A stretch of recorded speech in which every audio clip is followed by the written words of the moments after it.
think the popularity of a loco has always been dictated by the number of locos there actually are in that class, and I think because of that fact, 31s weren't that popular.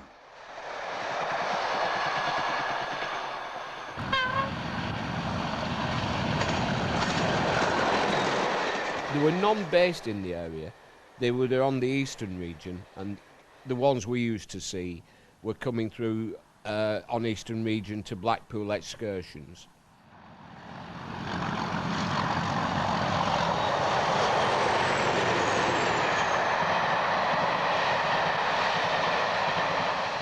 For some reason, the 31s never seemed to be very popular with other people, and they always got a lot of slagging off.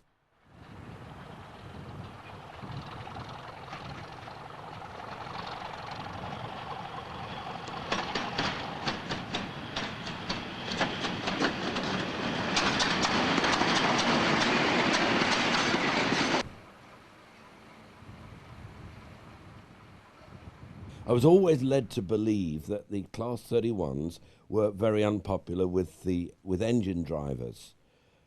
Having said that, I did ride on the footplate of a couple of 31s, and the drivers had nothing but praise for them. They said they were a bit hard on the springs, but they'd get you there and they'd get you back, and they were good, solid, reliable old engines. In fact, again, some have gone right through from the 1950s and are still turning the wheel today in, 2003 as we talk.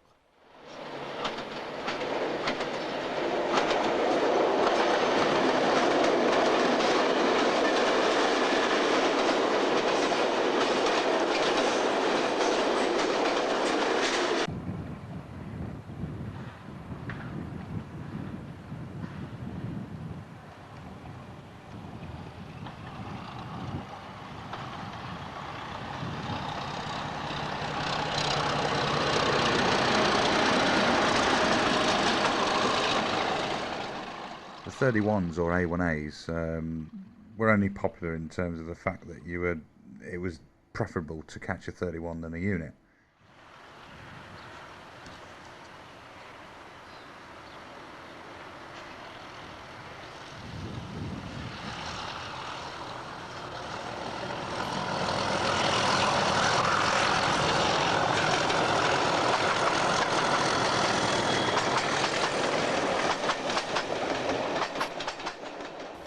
Yeah, there were plenty of 31s, yes, I saw nearly all the 31s.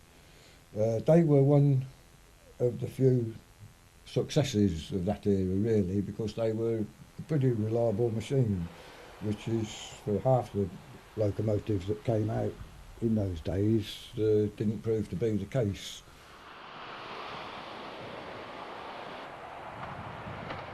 And I used to travel over to East Anglia in you're talking late 1970s, for the Ipswich and the Cambridge and the King's Lynn trains, and some of the Norwiches as well. And it was amazing what you could find 31s on in those days. I mean, there were Class 1 trains with a single 31 and 8 coaches. And they performed quite well, I thought. I mean, it was remarkable comparing that with nowadays.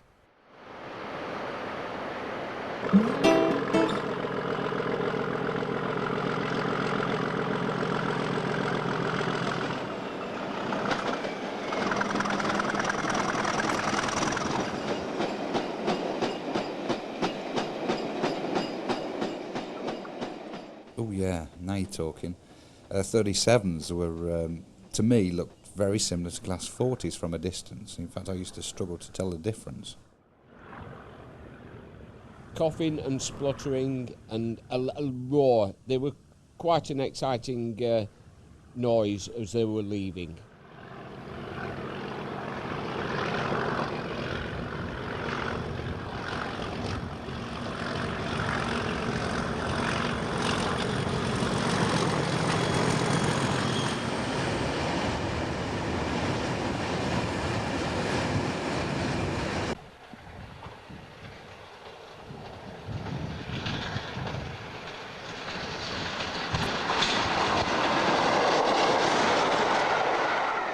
When I started train spotting in the early early to mid 1970s, you just didn't see 37s about at all, really, and particularly on passenger. I mean, that was extremely rare.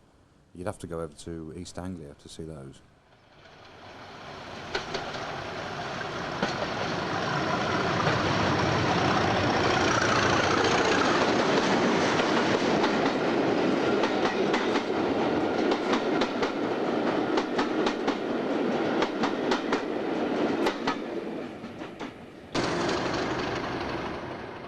Yeah, Scotland had a batch of Class 37 logos to replace the 26s during the 1980s. Very reliable class of locomotive. The 37's about the only class of locomotives that's still working to this day, which look like a real old-fashioned diesel locomotive. When they came out, they were sort of like a mini Class 40, but we soon got hold of the idea that they were well worth being interested in, and in those days when they were all blue, we had no idea how long they were going to last.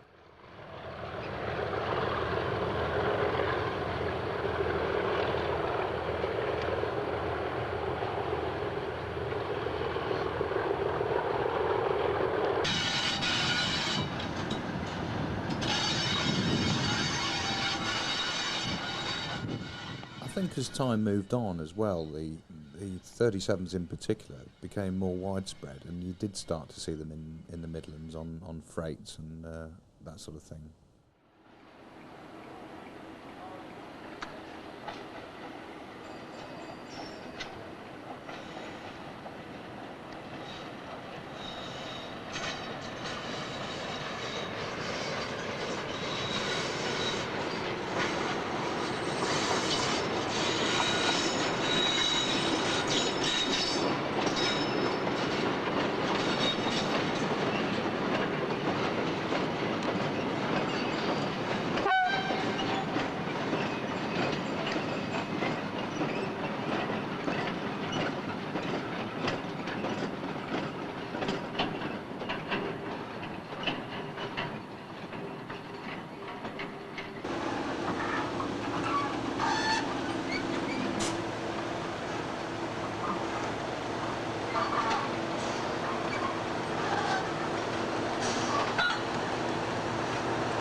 Well, most of the 26s were replaced by the Class 37s.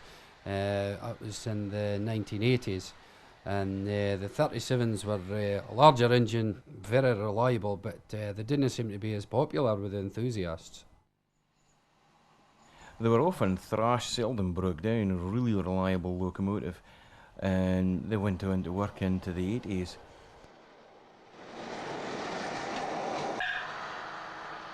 You know, when you think about it, they really did become spread far and wide.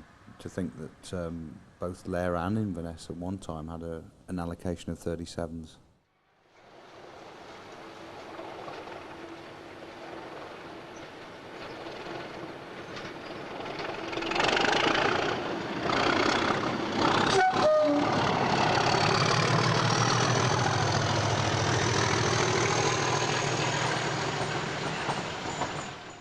They're a fantastic locomotive. They've been around for such a long time, they're so reliable, but the best thing is they'll just pull a house down.